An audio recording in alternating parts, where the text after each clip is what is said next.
A lot of people have asked about how we shut down the evaporator. Once we've run out of sap, we'll cook down what we have in the pan to about 2.5 to 3 gallons, adding a stick or two of wood to keep the simmer going.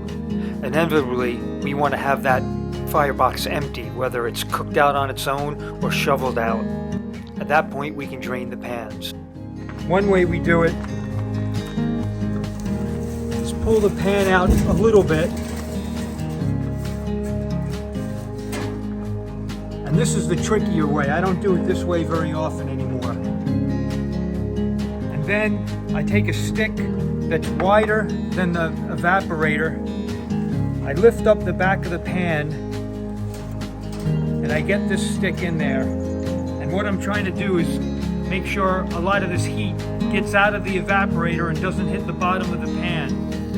What you have to be careful of is if you don't have a lot of sap in your pan, now you've got no liquid here. It doesn't take a lot of heat to at least discolor this pan and potentially scorch it. So you've got to be really careful about how much heat is coming out of your firebox.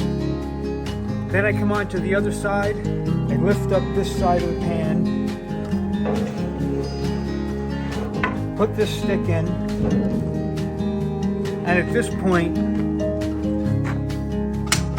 I keep the door open. We've got all of our coals out of the unit. And what's happening is I've got a gap of about 1 inch or so between the pan and the evaporator. Again, we're letting as much of that heat out as we can. When I'm comfortable that there's not a lot of heat in the evaporator, then it's easy. If you're going to filter, you can do it right here. Obviously, I'm just using water. You can set up whatever filter system you have, however you want to do it right here. That's one way of doing it. But the key is making sure your firebox isn't hot.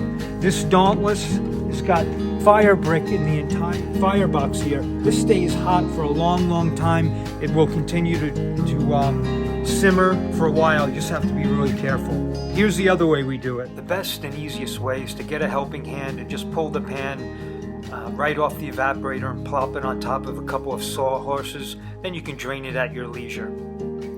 If you're enjoying these videos and you're getting some good information out of them, please hit that like button and subscribe for more content. We'll see you on the next one.